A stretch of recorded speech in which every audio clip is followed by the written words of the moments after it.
This is an honor. I mean, Giacchino's score, Greg Fraser's incredible cinematography, the way the cameras were placed on things. You go, the grapple gun, the camera goes up with the POV was so badass. It was so awesome to watch that. You know, I've been wanting to ask you this question for over a year now, Rob, about the first teaser that came out. When you say "I'm vengeance" and then you beat down that bad guy with all those punches at once, it's so awesome. And that was the moment that I genuinely felt that you were the perfect casting for Batman. So I wanted to ask you about that moment specifically, saying "I'm vengeance," how you decided how you were going to say it, and then the choreography for the punches on that one guy. That was so awesome.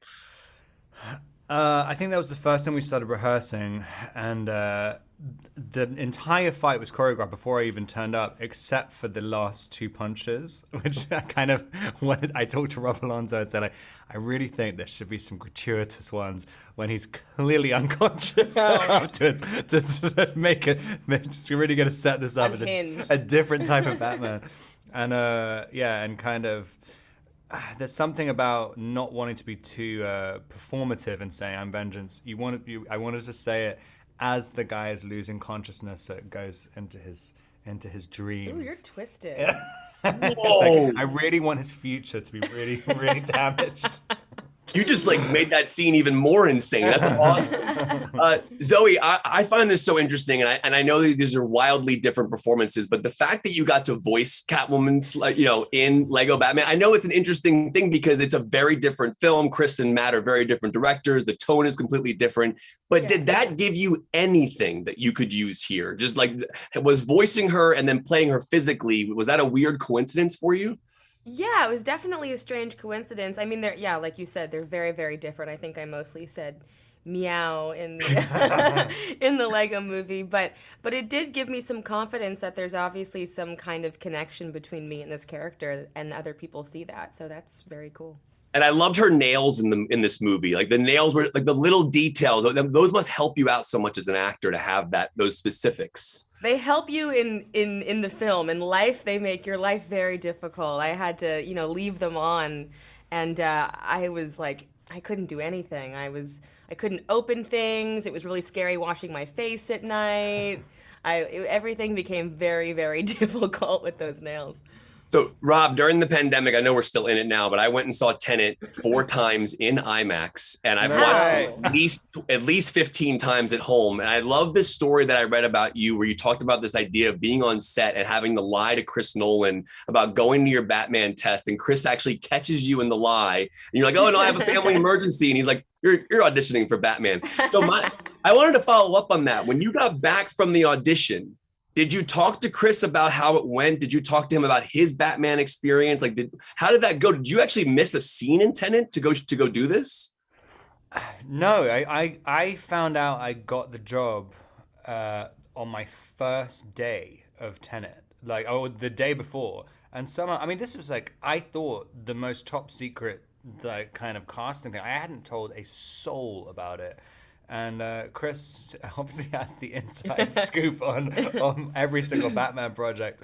But yeah, and he knew I'd got the job as well. I hadn't told anybody I'd got the job, and I turned up on set. He said, "Congratulations." And I'm like, well, I'd literally only just found out, and it was my first day. But also doing the Chris's movie, I mean, it was like, I was doing a Chris Nolan movie as well, which was also absolutely terrifying. And I mean, it was one of the most high-pressure weeks of my entire life, like figuring that out on the same day. But yeah, really wonderful. That's awesome. Last question for you both. Michael Giacchino's score is brilliant, and one of the things I love about filmmaking is that you perform. I know he wrote the score during the actual production, so you actually had it. But in terms of when you actually finally see the film and you hear that Nirvana track pumping in the movie, and you hear Giacchino's score pumping in the film, for each of you emotionally, what is that like to hear your performance set to score like that? Because it's just truly incredible. And Michael's just such a genius. Yeah, it's incredible. He'd written the main theme, and it had come in. He'd just finished it and sent it to Matt the day of my camera test, which was my first day in the suit. And they released the first teaser that came out of the movie, when it's just the red light and the suit. They're playing the theme at the first time I was in the suit. And it kind of, there's something about it that it kind of really pervades into you, and it kind of, yeah, there couldn't have been a clearer description of how I should play that kind of forlorn, melancholic Batman than that score, and it was just incredibly helpful.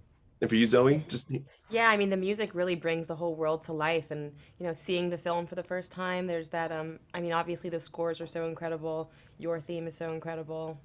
My theme's pretty cool. And then there's this, during the Batmobile car chase, there's like these big drums that come in. And I was just like, it's so cool when like a score makes you nod your head too. I was like, this is good. But yeah, he really just brought the film to a new level.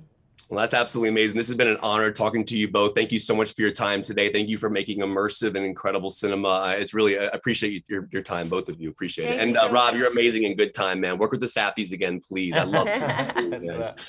Thanks, guys. Let's start with you because I want to geek out about Greg Fraser, one of my favorite DPs on the planet. Oh, yeah. That shot of you in the car going, I got you, and then the freaking Batmobile going over into the fire was so badass. But the way that shot is done, like you're just like so frantic. And I just wanted to ask about what you remember about filming that, like kind of how you figured out how you wanted to like that excitement that your character has. It was so awesome, man. Man, Matt is so deep. I mean, Greg Fraser did an incredible job with this film and many other films, and he and Matt have worked together. This wasn't the first time, but Matt was so detailed in every specific moment. Within that, now you'd have room to play in the scenes, but that was pieced together. That whole sequence was pieced together so meticulously and was so well designed and storyboarded. And within that, Matt was very clear on the moments that he wanted and that he needed. But that took weeks to do. It was a lot of fun. Yeah, the I got you was so, I just love the excitement that you have in that moment. It's such a great moment. I was scared, terrified, man, because I was being thrown all over the place and they had a driver on the roof of the car. I wasn't even in control. So having someone else doing the driving while the steering wheel doesn't work and you're going at a clip and cars are bumping off you was a bit terrifying. So it was the least acting I did in the film. Wow, that was so awesome. John, I want to geek out with you because I'm a big fan of layered characters. And I think at the end of the day, when you consider a character a villain, the character doesn't think they're a villain. They're doing what they want to do. And your character has a very interesting layer to him where I understood where he was coming from. I liked being in scenes with him, but I wonder as an actor, do you have to justify the quote unquote villain elements that he does like to yourself? Do you have to find that within you to go, okay, I get why he would do this? Yeah, I mean, you figure it out, and I mean, no one thinks they're a villain, everyone Right. thinks they're a benefactor in some ways, or a victim. Sometimes people who are like that. And there's a kind of predatory aspect, to the person, who he's very aware of his own vulnerabilities and other people's vulnerabilities and how to take advantage of that. And I think it's indicated even in the Frank Miller comics too, that there's this almost family atmosphere between the Waynes and his family, and even though they're on different sides of the street. So yeah. And that's kind of fun to do. And Matt, once again, was very collaborative that way, and allowed us all to explore different nuances. It's fascinating. Colin, I'm sure you're getting a bazillion questions about the actual prosthetics and everything, but what I find fascinating is emotionally what that does for you. When you actually finally see yourself look like that, like, is that the moment where you feel like you cross into the character? I know you put the work in, you put in like the emotional work, you learn the script, you learn who he is, but do you remember the first time you saw yourself fully like that and like kind of what that was like? Yeah, we did I feel like I'm on the Mike Marino press tour. Mike Marino's the makeup artist that designed the Penguin. And I just love talking about him and I love giving him the credit that he deserves because so much of my work was done by him and how he designed the Penguin's face and the application of the makeup. The first time we put it on was a makeup test out in Burbank in Warner Brothers studio. And yeah, it took over me, It really, it's harder to be yourself that deeply buried than to assume another character, So I just, as soon as I put it on, I had done some dialect work already, so I had that kind of programmed in me, and I just started messing around with it, and it was kind of like I didn't really fully grasp the nuance of the character in whatever way I ended up grasping it until I put that makeup on. Once that makeup came on, it was kind of like working externally from outside back inward. You know, I could see the history on this man's face. I could see what a hard life he'd had, and just behavior and mannerisms just were instantly informed by 45 years of watching films and gangsters and making those judgments, you know. But it was amazing. It did so much of the work for me, what Mike Marino did, you know. No, I really appreciate it. This has been an honor. Thanks, man. It's been a pleasure talking to you. Well, Paul, I'm going to start with you because I absolutely love the way you say Bruce Wayne. There's something like really interesting about like how it comes out of your mouth. Like you'll like have a delay or you'll go Bruce. Like it's really cool how you do it. I'm not going to do it for you, but I'm just curious how you found that. How did you find how you were going to speak and how you were going to say the name? It was really interesting to me. Oh, that's cool. Thank you. I think that probably comes from just charging the right things for the character, right? So Matt's script was really beautiful and powerful and complex. The clues are all there. And so there are certain things that you build your character from. And the first thing Matt and I talked about was the two sides of trauma and how Batman is born of trauma from his parents' death. And in this case, maybe so is the Riddler. And the relationship to that word, I think, that you're talking about may stem from there as well. So it was more about charging it for me with the backstory, and then the way it comes out, it was the way it comes out. So I'm glad you liked it. It's terrifying. No, I mean, it's like incredibly immersive. You know, Jeffrey, you have made so many incredible films in your career, and same with you, Paul. And score is such a massive part of the movies you've made. I mean, Paul, when you look at Johnny Greenwood's music on There Will Be Blood, and I mean, Jeffrey, I mean, I'm wondering for you specifically, when you hear your scenes set to Giacchino's music, what does that emotionally do for you as an actor? Like, I know that score was written in pieces prior in production, but like when you finally see it put together and you see a scene with yourself with Giacchino's music, how does that feel? Well, it's all of the elements coming together. It's the score, James Chinlin's production work, Greg Fraser's lighting, all of that stuff is providing so much information to the audience, but also to us as actors. It's layering on information in the performance afterward, but when we're on set, it's those elements are just elevate everything that we do. And in fact, Matt played the Batman theme for us early in rehearsal when we got to London, and I heard that, and I'd read the script, of course, and I said, that's the entire movie. It's there. There were just tonal elements to it that only further deepened my understanding of what we were going for.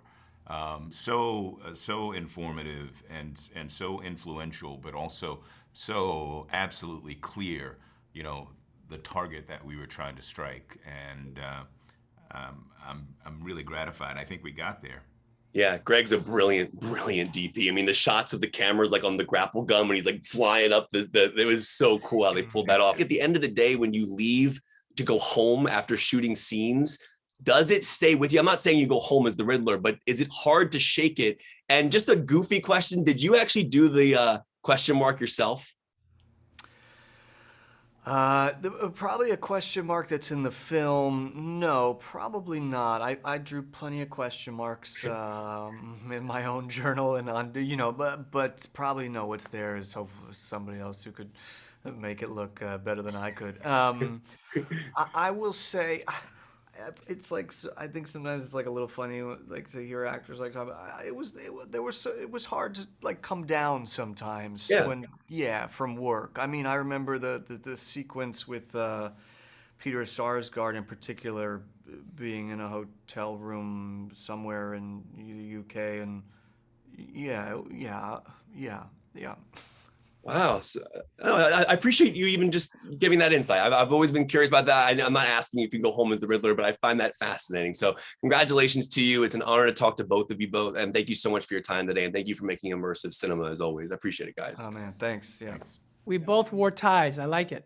I love that we both wore ties. I'm Kevin McCarthy, Washington, D.C. It's a pleasure to talk to you, man. I want to geek out about Greg because he's one of my favorite DPs of all time. Oh, my God. And I love the way you placed his cameras in actual scenes in the world, attached to things. Like it would be attached to the car, or it'd be attached to the grapple gun as he's like going up. I love that. As a filmmaker, does that mean the camera is in the world? Because it's interesting. Yeah, I mean, for me, like I like to approach things. I'm really drawn to Hitchcock, right? So like this idea, and I kind of discovered Hitchcock as a kid through Scorsese, because he would talk about, like, you know, in Raging Bull and Taxi Driver, he'd be talking about like the wrong man. It's like the wrong man, like you're in his point of view. And I was like, what is he talking about? So then I sort of discovered Hitchcock through Scorsese, and I'm sort of obsessed with that style, because for me, the idea of the cinematic experience is to put you into the point of view of the character, in the perspective. And so Greg and I talked about that a lot, and I wanted to make sure that when we did a Batmobile chase, that it didn't feel like some CG confection, right? I wanted to make sure that I asked Rob Alonzo, who was our stunt coordinator, I said, I want to know everywhere we can put a camera. And then Greg set out a whole team so that we could put, like, even on the motorcycle and stuff, it's like, well, where can we put these cameras so they're stuck on the bike? And so I wanted everything to feel like, almost like Bullet, you know, like the Bullet chase where everything is just totally practical. Of course, there's CG in there, but I wanted the CG to be completely invisible, because I wanted the movie to feel very visceral. So Greg and I worked really, really hard to achieve that. And we also we wanted to make sure that because of this world, and we wanted it to not feel sort of too clean and pristine, like we would let water get in the camera, and Greg would put these little silicone filters so that, you know, when it's driving through the rain would get on the lens, and we would do all that kind of stuff so that you could feel that everything was very tactile and very visceral.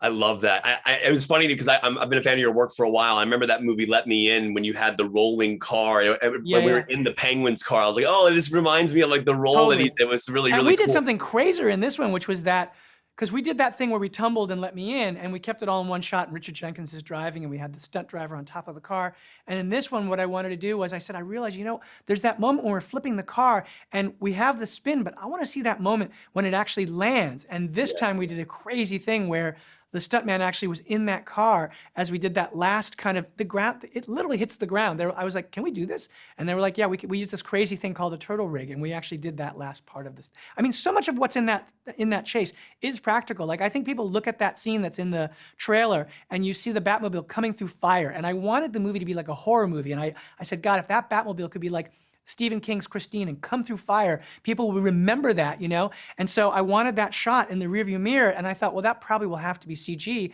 And actually, Dom Toohey, who is our physical effects guy, was like, I think we could jump this Batmobile through fire. So that is a real shot. When you see the Batmobile jumping through fire, we jumped that Batmobile through fire. That's insane. Last question for you. Michael Giacchino, one of my favorite composers of all time. Awesome. There's a brilliance of how you handle his score as a leading character, as part of the world. It's tonally there. It's immersive, obviously, with Greg's cinematography. How do you choose when to hit that theme? Because that theme is so important. And then you obviously have the Nirvana track, which plays a couple times as well, and it all kind of blends together. Ave Maria. I was just wondering, like, how do you choose the moments where that theme hits? It's so perfect, well, you know, that you executed what's so interesting is that on this movie, Michael wrote a suite, because normally what happens is I show him some, you know, like 18-hour cut of a movie, and then he's like going, okay, I have these ideas, and he starts writing stuff. On this movie, Michael's love of Batman is like mine. I mean, this is our 5th movie together. Yeah. And he said, I want to do something that we haven't done. I want to write the themes before you shoot, so you have them when you're shooting. So that I played that music for Rob to get him into character. He really felt like it really connected the melancholy of that beautiful sort of the Bruce Wayne theme and the intensity of the Batman theme.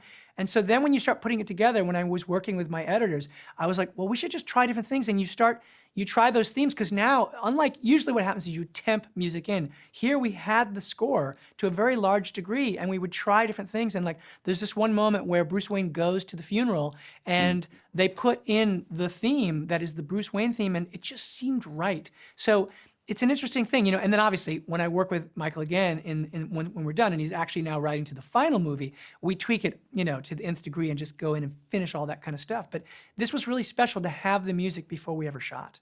Wow, that's amazing. I could talk to you all day. You're going to be on our podcast later on today. Awesome. Called Real Blends. We're excited to talk to you. Congratulations to you.